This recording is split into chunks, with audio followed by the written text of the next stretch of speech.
I'm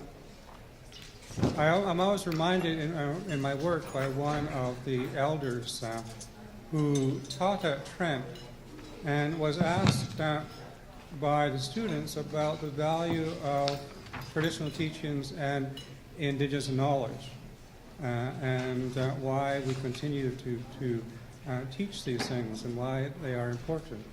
And so Fred Wheatley, who taught Nishnawin for us back in the 80s, or 70s and 80s, said that you have to use the traditional teachings in order to live well in the world that you find yourself in. And so we're using Indigenous knowledge, as Mark says, in order to create places of dignity and respect for Aboriginal people in Canada and hopefully around the world as well. And so the purpose of our conference is to try to think differently. We've been doing the same things since the Royal Commission, and I teach my students that there has been a 500-year conversation about Indians by Europeans, and that as Indians we've just recently joined the conversation, and that we need now to bring our own ideas, our own philosophies to the table. And so we're going to begin at least this part of the conference with a conversation and some words by our national leaders. Our national leaders come to the table with their political imaginations, and they come to the table with their ideas about how Canada ought to relate to Indigenous people, and they talk about how we ought to live well within this country. And so we have three people who are going to join us this morning. Kevin Hart, who is the Manitoba Regional Vice Chief of the Assembly First Nations. Natan, Obed, who is the President of the Inuit Tapiriit, Kanatami. And Clément, Chartier, who is President of the National Council, Métis National Council. Each of them will speak for about 20 minutes, and then we'll have about half an hour for conversation and dialogue afterwards. And so we'll begin in the order that they are on the screen, with Kevin Hart, and then Natan, Obed, and then Chartier. And so I would now invite Kevin Hart, Manitoba Regional Vice Chief, to come and speak. Up here or up there? Up here? Okay.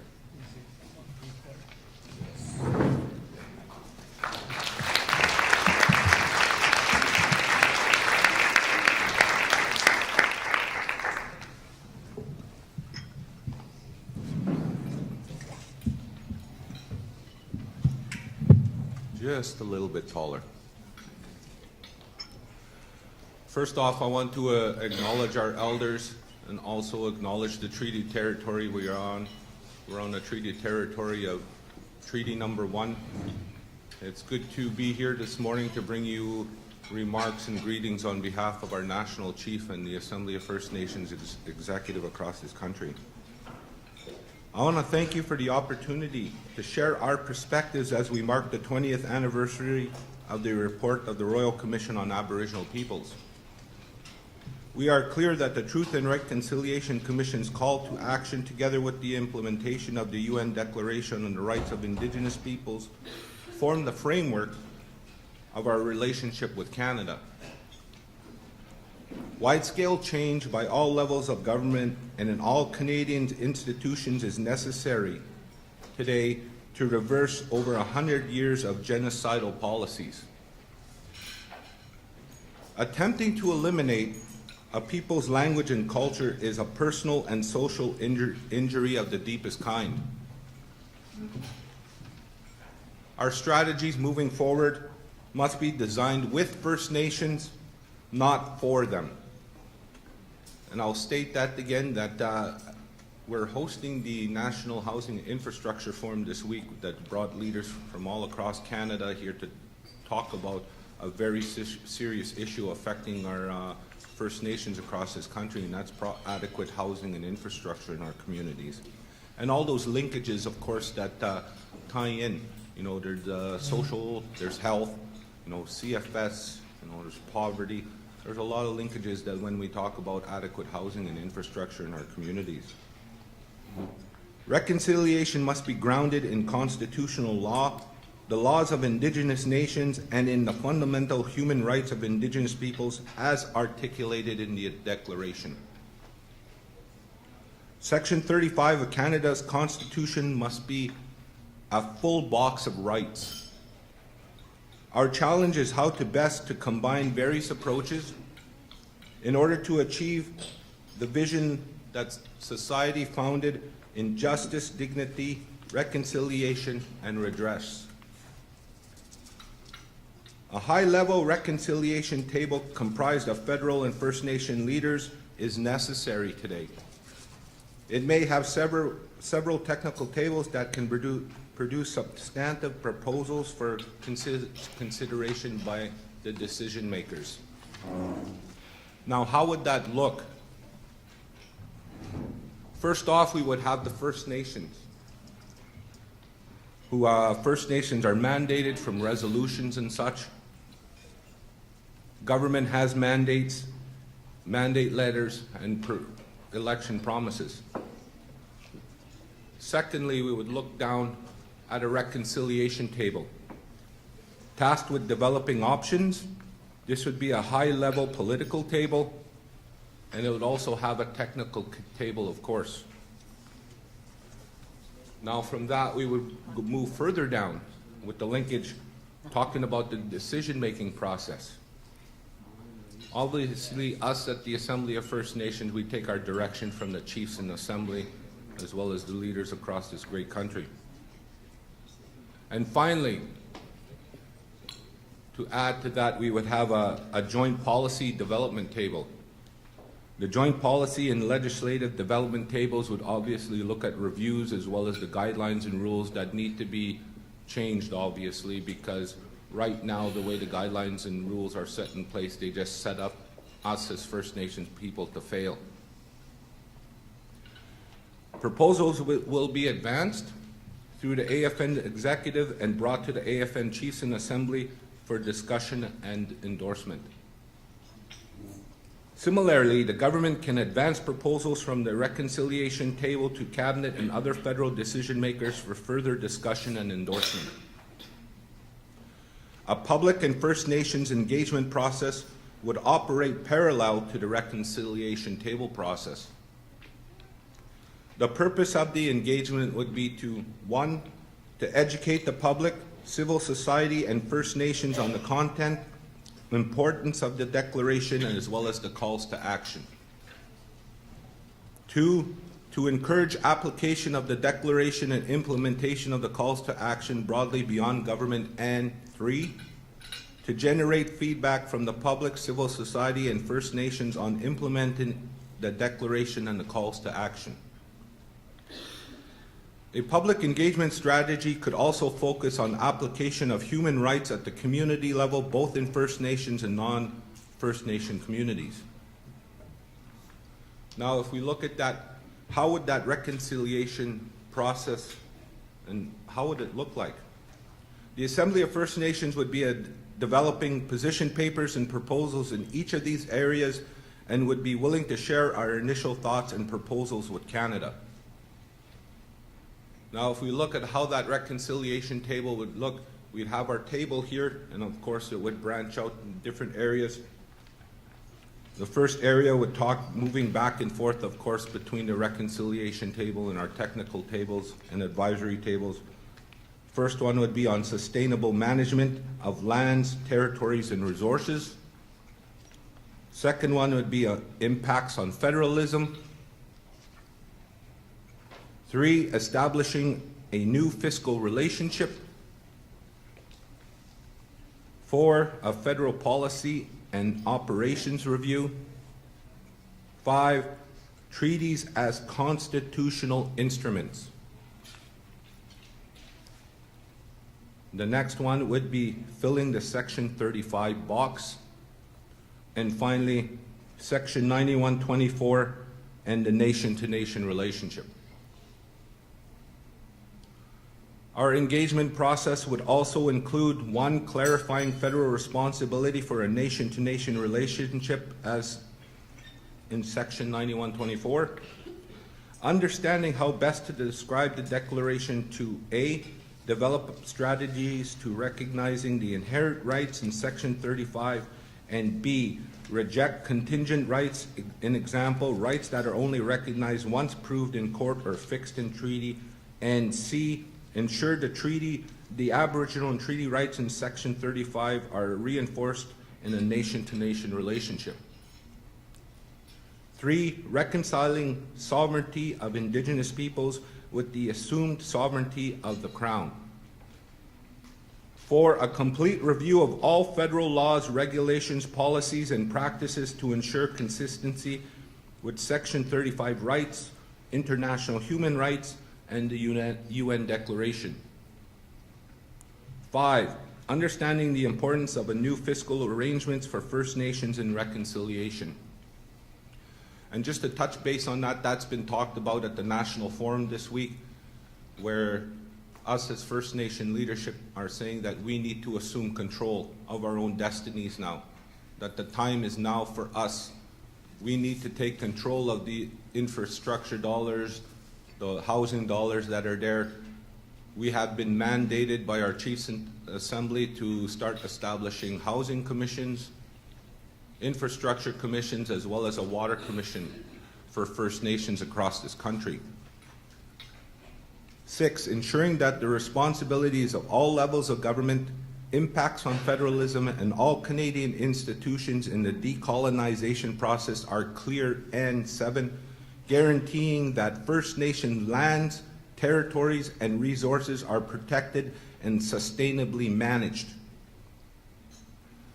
Once our proposals are developed, the reconciliation table would then submit them for approvals through established processes within the AFN and through central agencies. Once input, guidance, and direction is received from both First Nations and Canada, a joint streamlined drafting process will be developed. This process will develop talking about change laws, policies, and regulations to implement a reconciliation framework.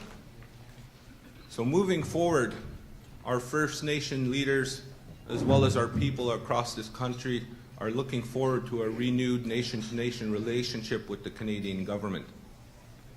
But at the same time, as a leader, I have to ensure that we have to protect the inherent rights of our First Nations people across this country, and also, most importantly, our sovereignty.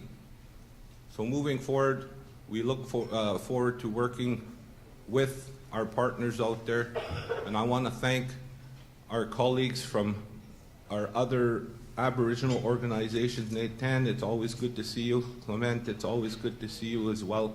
We look forward to hearing your discussion and your thoughts as well this morning. I want to thank everybody for the opportunity for being here. Ilusani, Miigwech, Mtakepi. Have a good morning, everybody. Take care.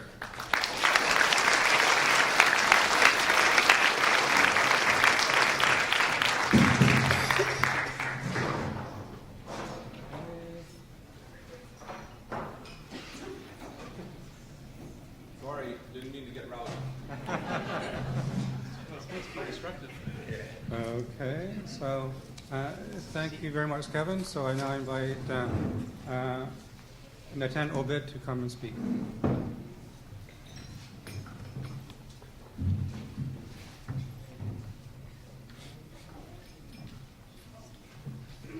Akumik. Good luck, everyone. I'm Natan Obed. I'm the president of Inuit Tapiriit Kanatami, the national representational organization for Canada's 60,000 Inuit. I want to first recognize the elected leaders in the room and our elders, but also the commissioners for the Royal Commission on Aboriginal People, specifically in relation to Inuit. Mary Sillett is here, and I want to thank her for the contributions she has made over her lifetime to advance Inuit issues. She's also a former president of Inuit Tapiriit Kanatami. At the time it was called the Inuit Tapiriit of Canada. So I want to recognize not only Mary, but all of you who've done work on the advancement of Indigenous peoples in this country, because it is a long and hard road, and one that requires not only intellect and dedication, but also a sense of eternal optimism that just about no other people in any other professions have to have in order to keep going. I want to start with a bit of a story, and it's because I want to talk a little bit about what drives us to keep going and why we are still fighting in the way that we are. I grew up in Labrador, which is now Nunatsiavut, and I was raised by a single mother of 3. I have an older sister and a younger brother, and we grew up in poverty.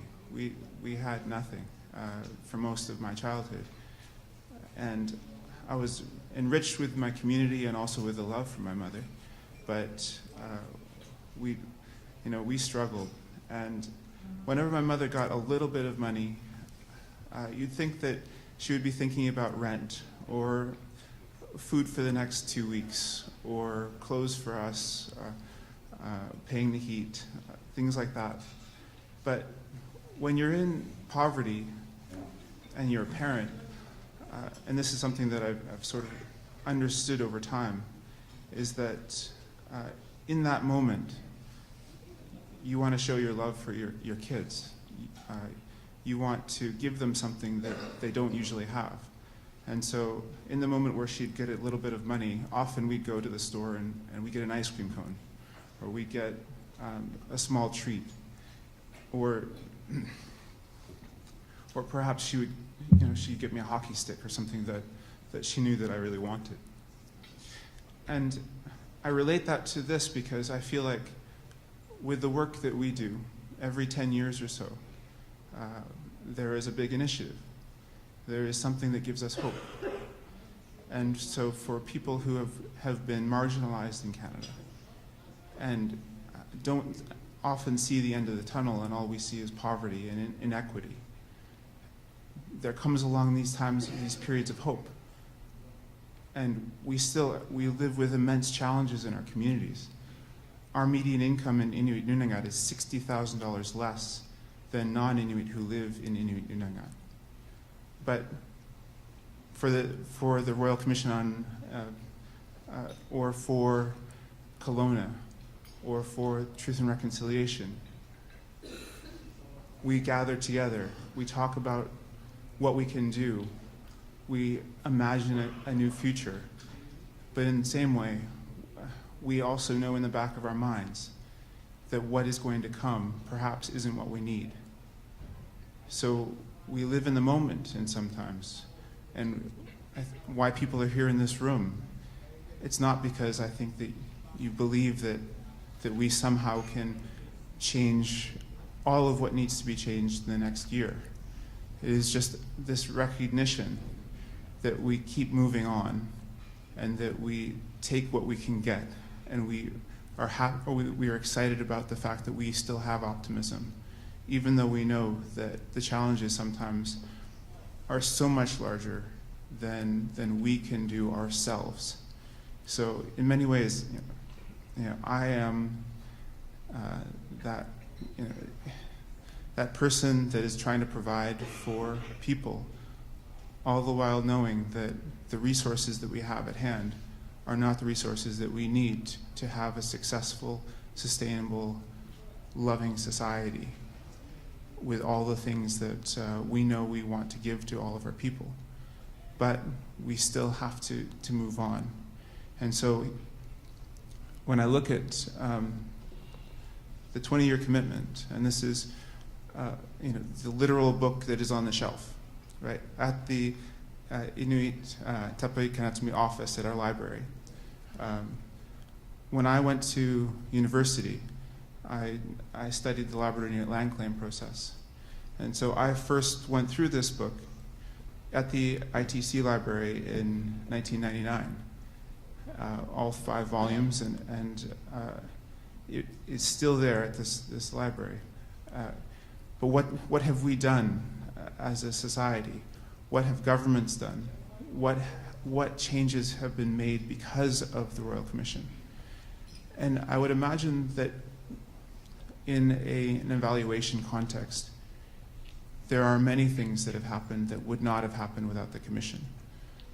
And the very fact that these volumes exist and that students can go through and read them and their complexity and their eloquent way that they've described the reality of that time, and then also the recommendations about how our society moves forward and how reconciliation happens and how self-determination happens, that will stand the test of time. And a lot of the work that I've done in my career as an advocate for Inuit in thinking about the creation of poverty reduction strategies in Nunavut, or suicide prevention strategies on the national level or at the Nunavut level, are all taking the long view that perhaps at some time there will be an awakening, not just in the present, but also of all the things that we have cumulatively done, and bring them all together and understand the amount of time and effort and patience and knowledge that's contained within them, and use all of the assets that we have to move forward.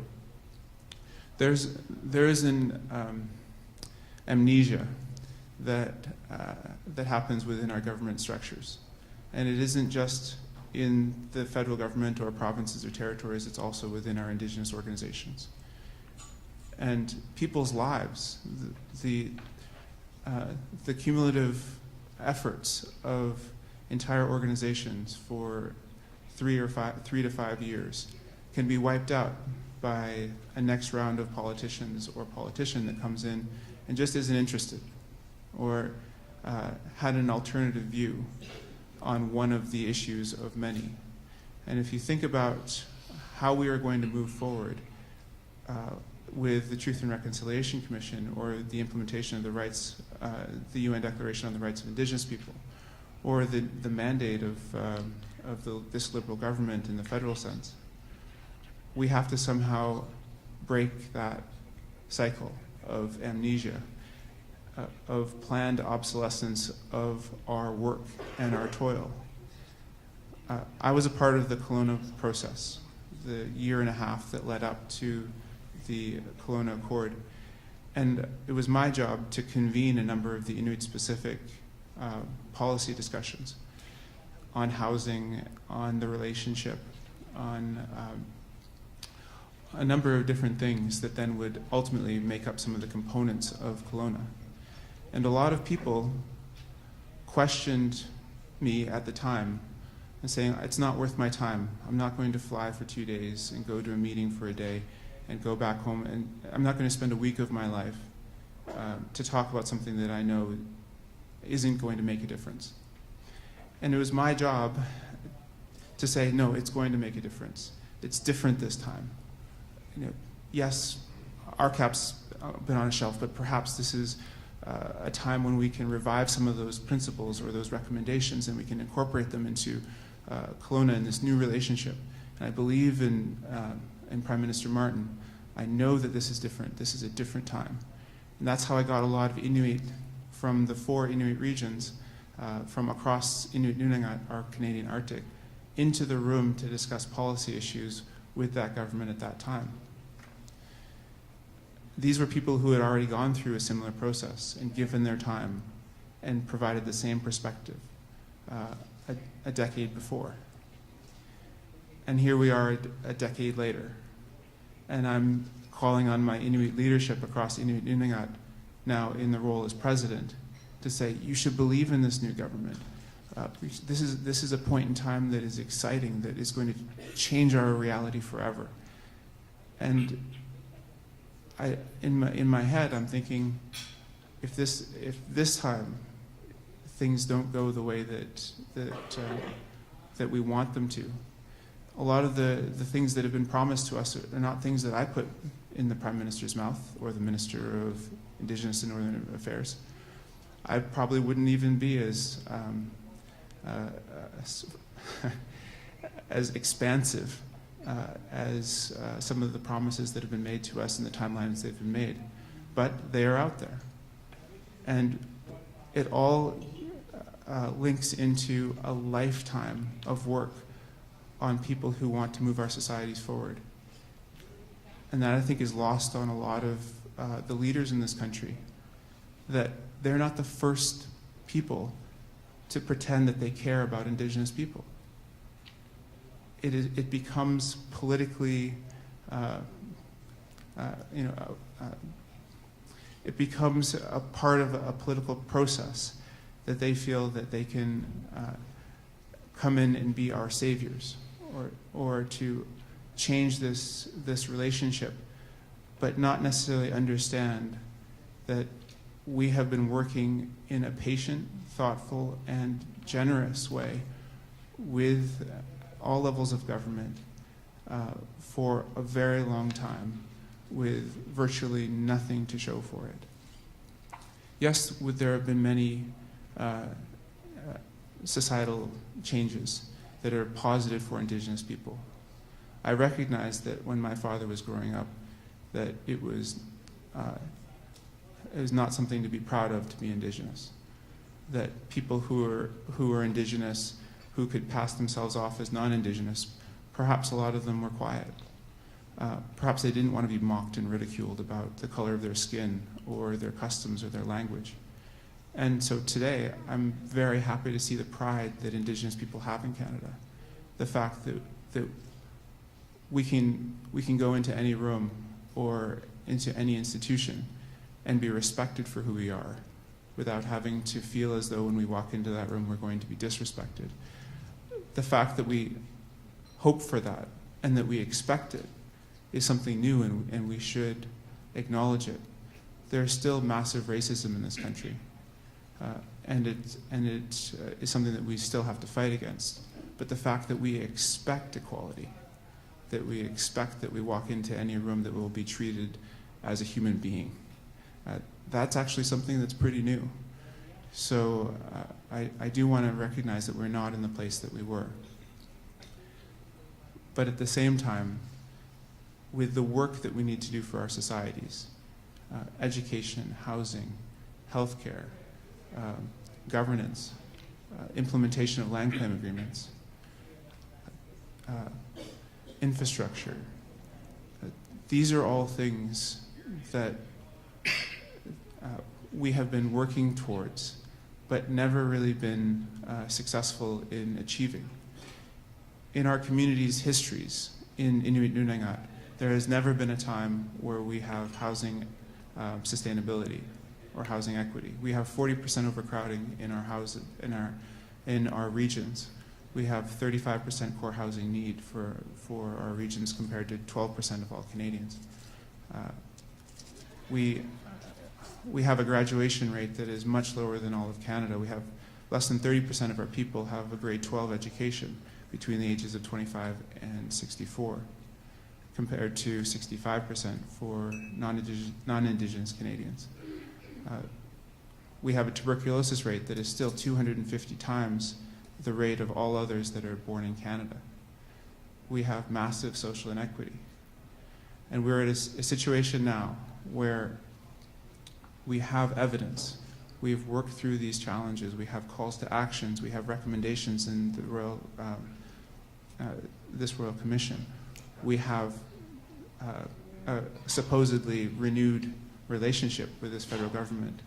For Inuit, we've called for a renewed Inuit to Crown relationship, which is different than the nation to nation, and the Prime Minister has used it, but it has not stuck. So I noticed that it's not anywhere in this program, and we are a small component of the Indigenous population in Canada, but we have a very specific place, and we have a specific place within the Constitution.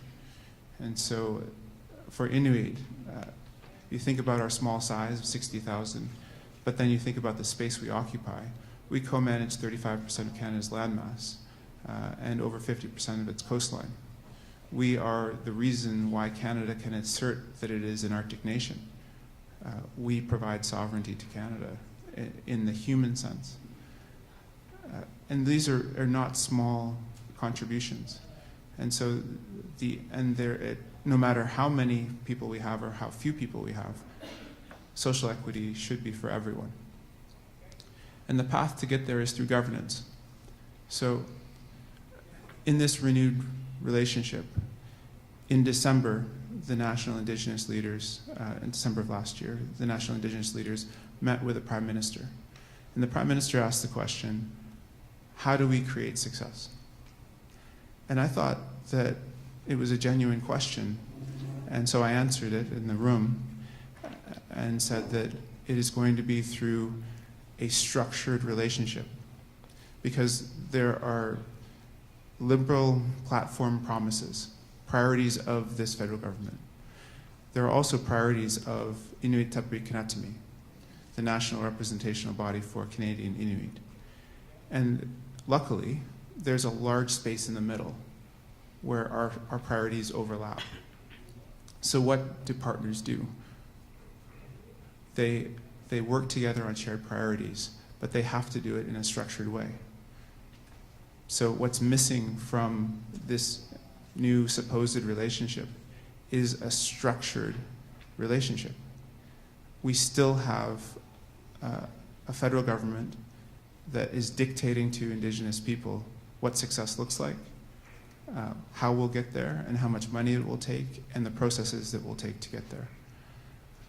And it doesn't have to be that way. And the country will be better for it if there was a true partnership. So in January of this year, I wrote a letter to the Prime Minister and outlined an Inuit to Crown Partnership Committee, which would have 4 senior cabinet ministers from the federal side and our 4 land claim presidents on our side. And then I would be a part of that as well. And the Prime Minister could come in once a year if, you know. So it would be a committee or whatever it could be called, to set a shared agenda, to work through the issues as they come, to direct the work, and also to evaluate and be responsible for the outcomes of the work. There's no answer and no counter offer from the federal government from that proposal. And the way the Inuit have looked at this is that we just put a draft forward. There's this supposedly new relationship. What is the new relationship? Let's figure it out. And almost a year has passed now since that letter was sent, and there has not been one sort of discussion about, well, is this what you presented isn't acceptable, but here's something that could be. Not even a dialogue. So is that how partners act? Is that how partners interact with one another? No, it's not. Or if it is that's a very dysfunctional relationship. So the key point here is that before we achieve shared success, we need to have a structure in place that understands the relationship that we have, but also respects us as people and respects the UN Declaration on the Rights of Indigenous Peoples, respects our constitutional status, respects the land claim agreements that we have with Canada. That would create an environment in which we could then work together, and it doesn't matter which government is in power, there would be this relationship that is expected and normal. Right now, we are still working in the ways that we've always worked with the federal system, which is we are at the pleasure of whatever ideas that they have about how we come to meetings, when we're asked to leave the room, what policies are going to affect us, what the legislative agenda is, what legislative processes won't work. And we're playing in the margins still.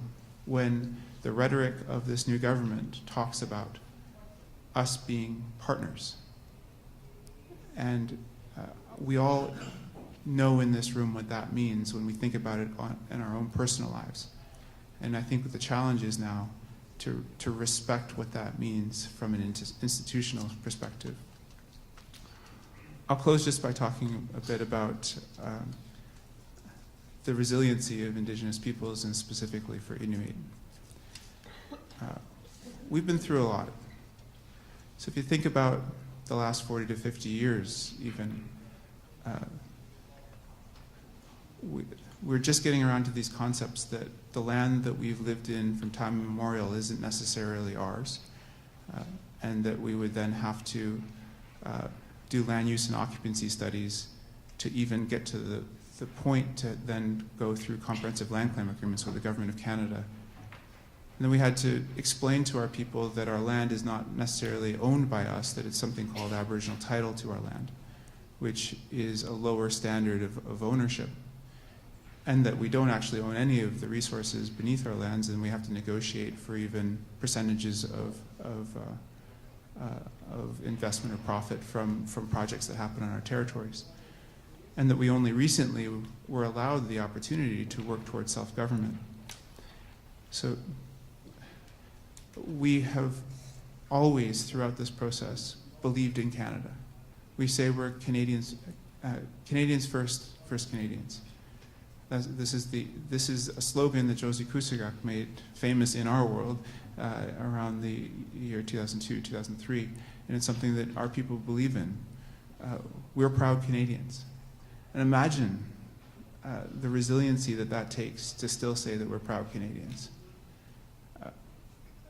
With all the things that have happened to us, the marginalized space that we play within the society, and the fact that we didn't do anything to deserve the treatment that we have received from successive governments and from institutions over the past 150 years, or 400 years, as was said earlier.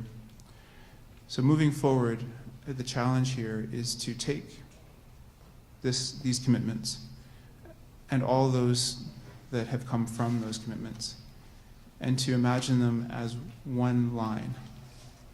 Imagine them as resources that we can use that are not political in nature, that don't have expiry dates, that imagine a new world in which Indigenous people have the respect of the country, and also when we say things like new partnerships or respecting land claim agreements or treaties, that we actually mean them in a policy sense, in a governmental sense, not in a sympathetic ad hoc political sense in the way that we often hear the rhetoric today. And Inuit are here wanting to work through all these challenges, not wanting to ignore our past, and hope that there's the courage and determination and practicality from our partners to create this new reality. Nakumi.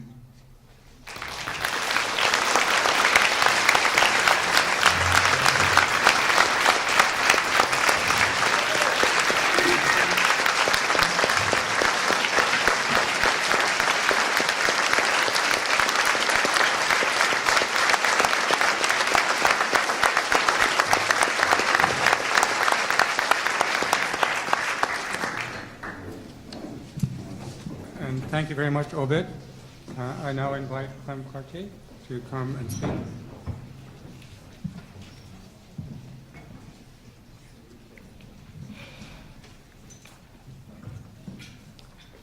Thank you. And I keep telling Natan, quit showing me up all the time, but he doesn't listen. Anyway, but it's good. I'm very proud of Natan, and I keep reminding him of that. Good morning. I'm pleased to have the opportunity to interact on this 20th anniversary of the Royal Commission's report. I was involved in it to varying degrees, and I believe it's important that this conference is taking place, and I thank Marlene and Fred. Fred, yes. it's good that you're doing this. And I'm actually happy as well that it's taking place, as Chief Hart said, in the homeland of the Indigenous people here, including the historic Métis Nation. Any event, nation to nation, it means a lot to me. It means a lot to the people I represent, the historic Métis Nation, and that is a fact. We are a distinct people. We are a nation. We have a distinct homeland, which is basically the Prairie Provinces and extends into Ontario, British Columbia, Northwest Territories, and part of the northern United States. We have a flag that's 200 years old, first flown in the Battle of Seven Oaks, which is now within the city of Winnipeg in June 19th, 1816. We have customs, traditions, clothing, foods, the Michif language. And so we have all the attributes that make a nation or a people a people. Not only do we have the political consciousness, we also had, and I think continue to have, the will to fight for what rightfully belongs to us. And we've done this, of course, in the late 1800s on the battlefields in Duck Lake, Batoche, Fish Creek, and of course the setting up of the first provisional government of the Métis Nation here at the Red River in 1869-70, then at Batoche in 1885. Unfortunately for us, the military might of Canada and Great Britain was just too much for us, and of course our leader was subsequently tried and hanged in November 16th, 1885. Having said that, the government, in their wisdom or lack of it, treated us as individuals as opposed to a collective. No treaties other than the Manitoba Act negotiations with the Métis. No treaties with us, no collective approach.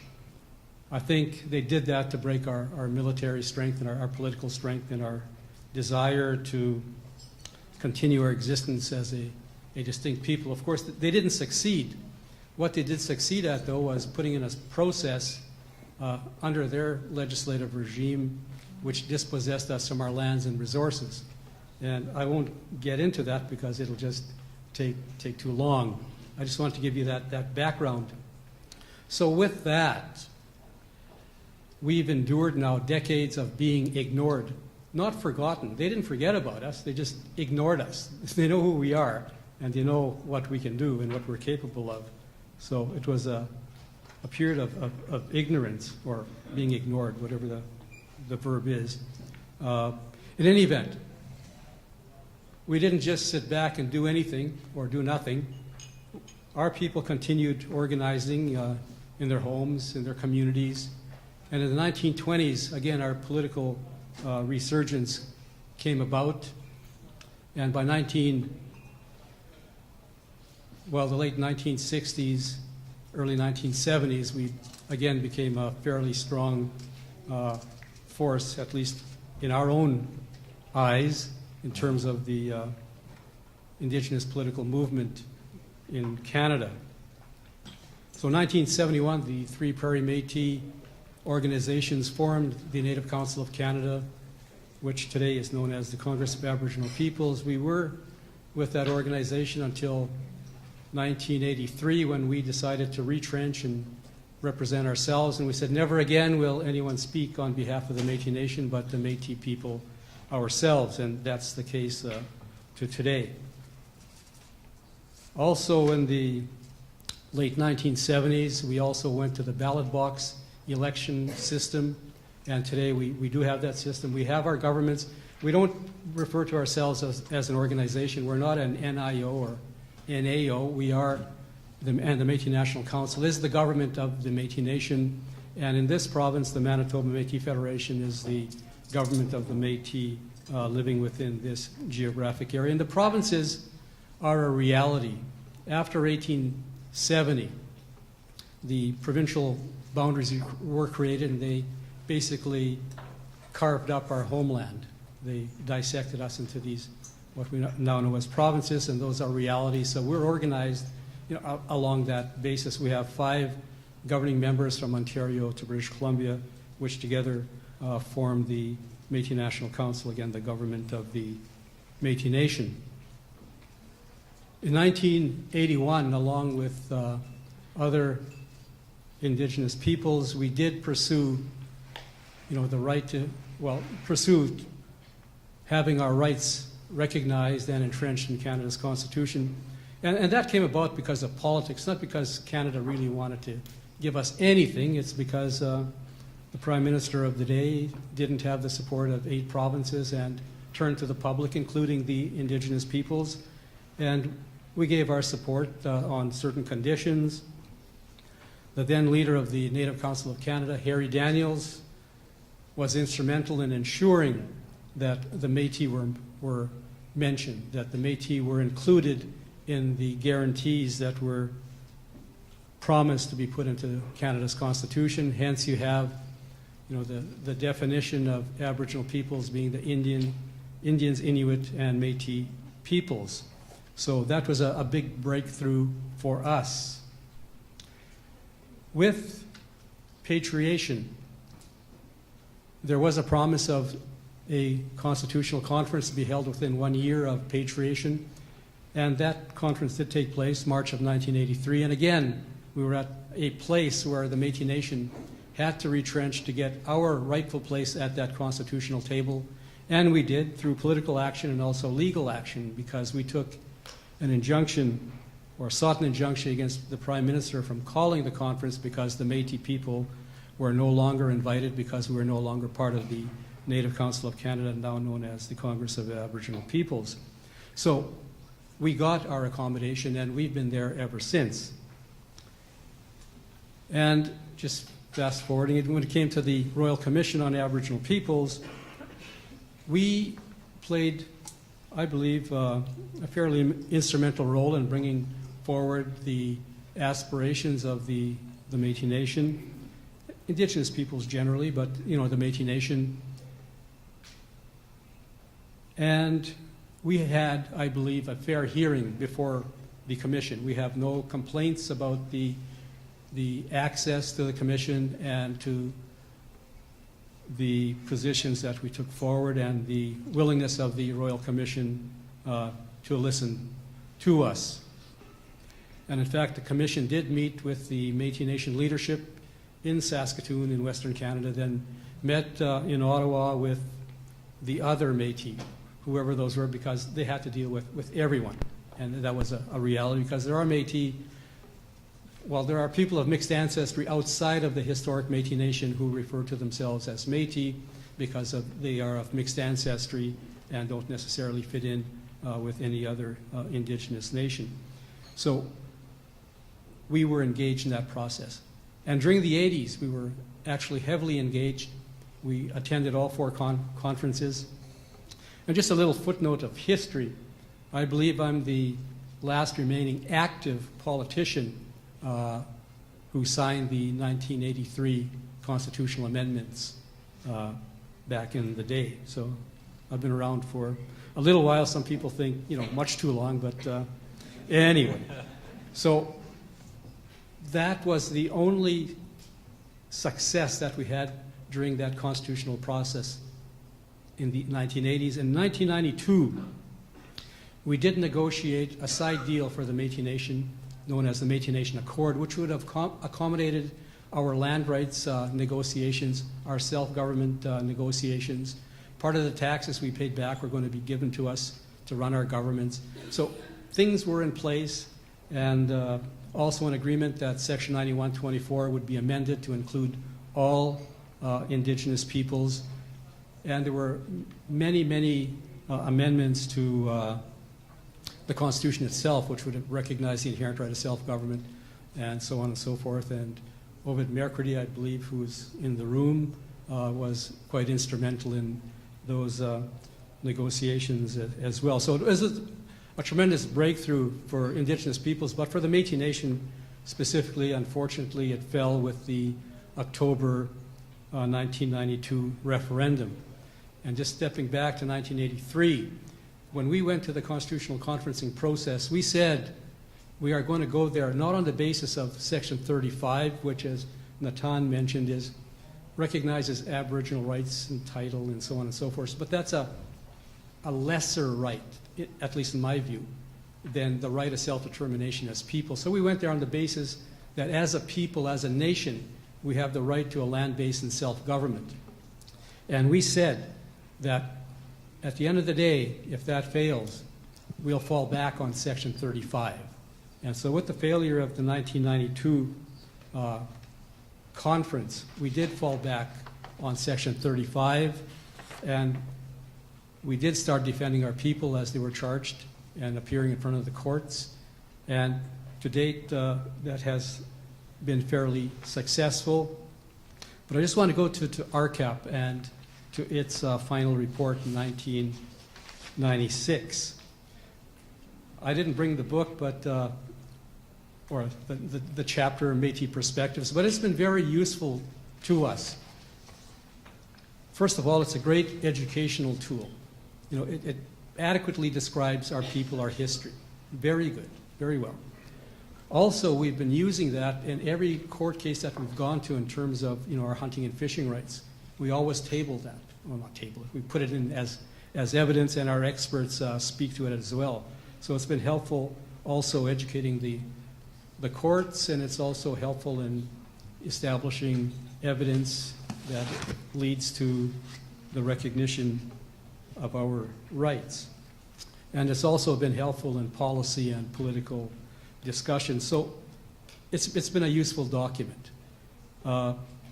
Unfortunately, when the federal government came with its response, I believe it was called Gathering Strength, again, the Métis were invisible. We weren't there, and of course, our then leadership raised a hue and cry, and Minister Goodale, who was then federal interlocutor for Métis non-status Indians, went to cabinet and got an allocation. I can't remember correctly; it was 8 or 9 million, but it was an allocation to deal with the Métis and the RCAP report. So we were able, through that process, to begin a consultation of our people to come up with a criteria, also known as a definition, of who are the citizens of the Métis Nation, which again was very helpful. After several years of consultations, in the fall of 2002, we did come up with the criteria of who is eligible to be registered as a citizen of the Métis Nation.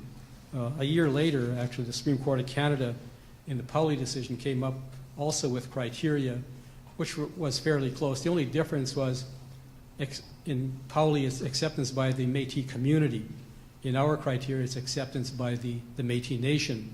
And because of the way the courts have been unfolding, the community and the Métis Nation may mean two different things. Of course, the Métis Nation is a community, but there may be other Métis communities out there which the courts are grappling with at this particular time.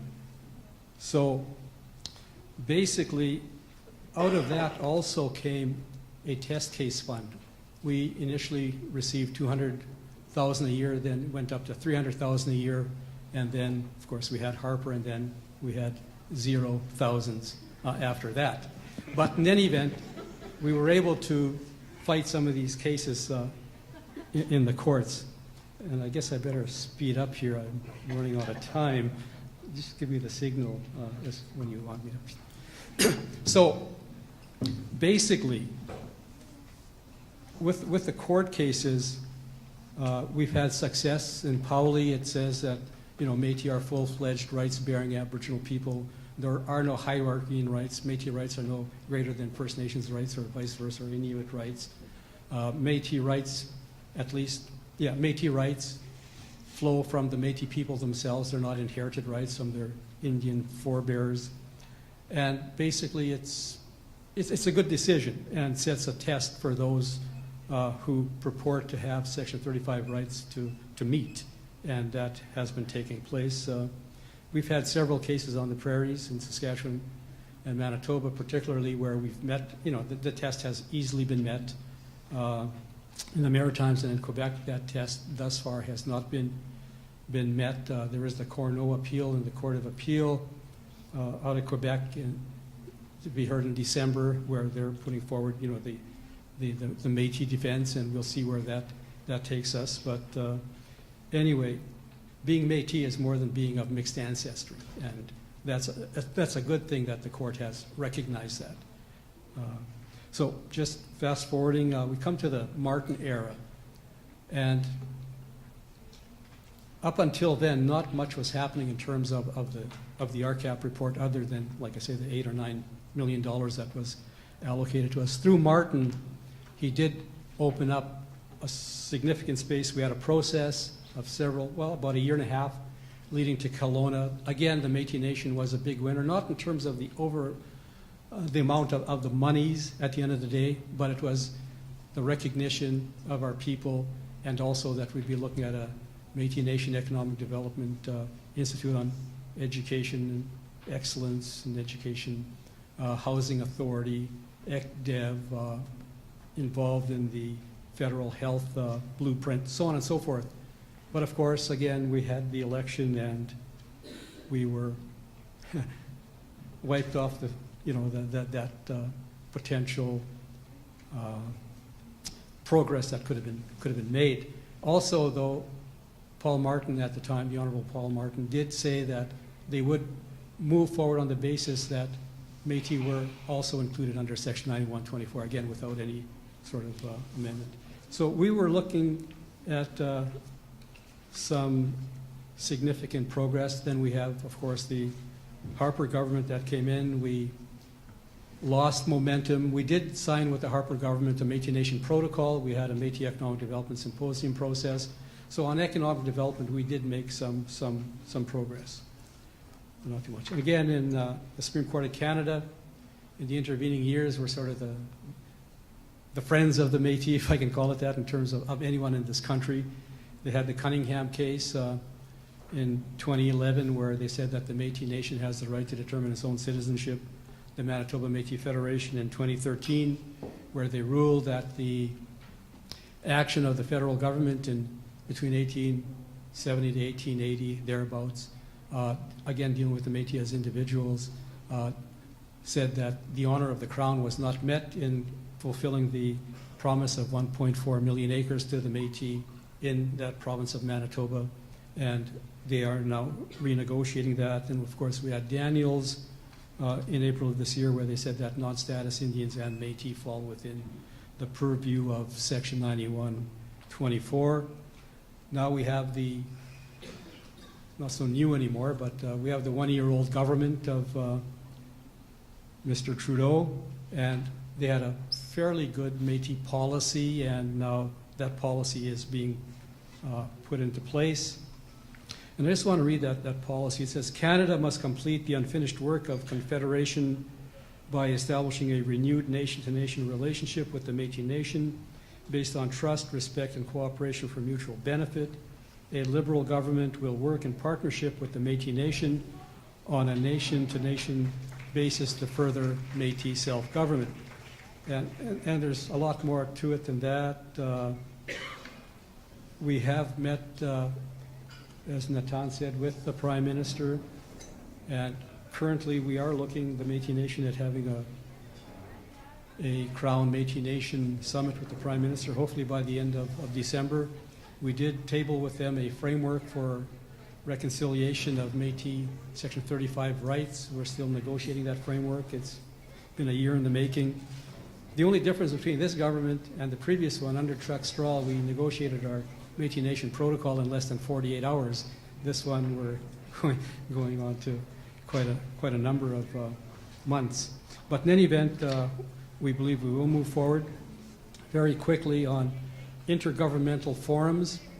Again, Natan talks about it needs to be a structural approach, and yes, it does have to be there. We have to go forward on a distinctions-based approach, First Nations, Inuit, Métis Nation. If we don't do that, the issues keep being not necessarily obscured, but we can't get solutions unless we isolate, what it is that we as distinct peoples are seeking and what we want to negotiate. So we've been dealing with the Council of the Federation and under them the Aboriginal Affairs Working Group since 2009.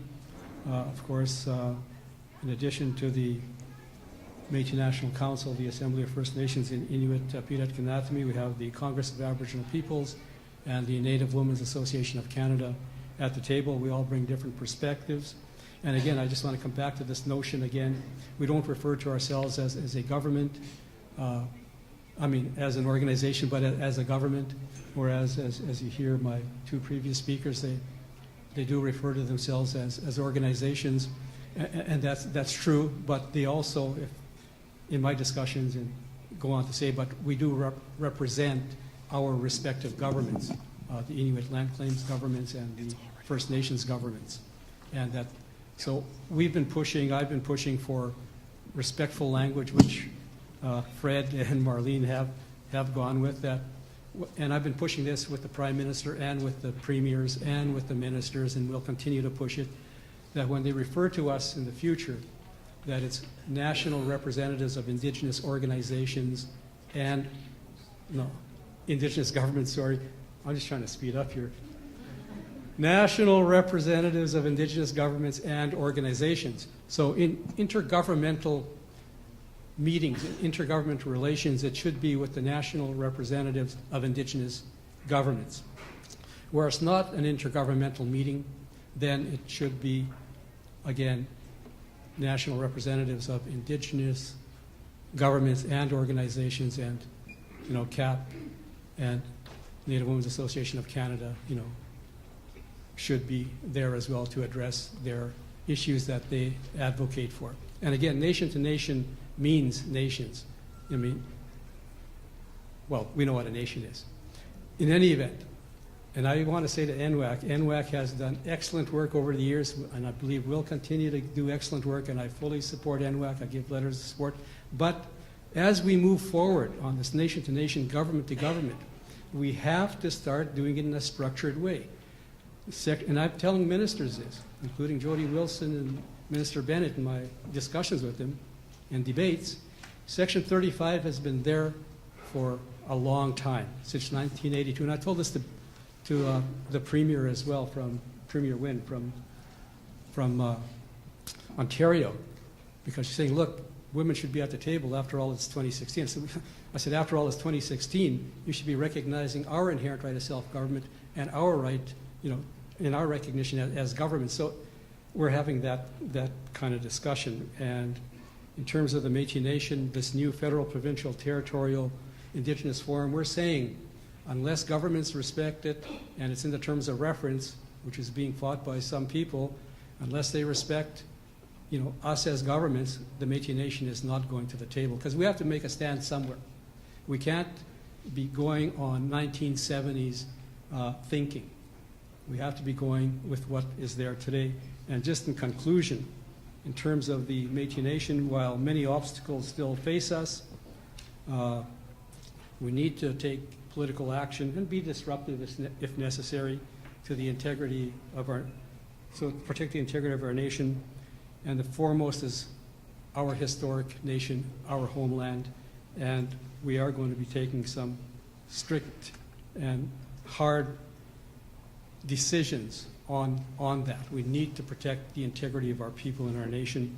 And one of the things that I'm pressing for is the adoption of a constitution which sets out our governance. I'm also pushing that by 2020, which is the 150th anniversary of the Métis negotiating our homeland into confederation, that we establish our head of government in our National Assembly here at the Red River, and that we then have an embassy in Ottawa. And basically, we want to ensure that our rights are not only recognized, but our people, our nation, and our citizenship is part of the three orders of government in this country. And we'll continue to push that. And we're saying now, let's not worry about being disruptive. Let's not worry about stepping on people's toes, even some of the people currently within the Métis National Council. So we're going to move forward. And I believe, again, that the work that was done by the Royal Commission on Aboriginal Peoples has been helpful to us on this road to recognition of our nationhood, of our inherent right of self-government, and of our place in this great country. Thank you.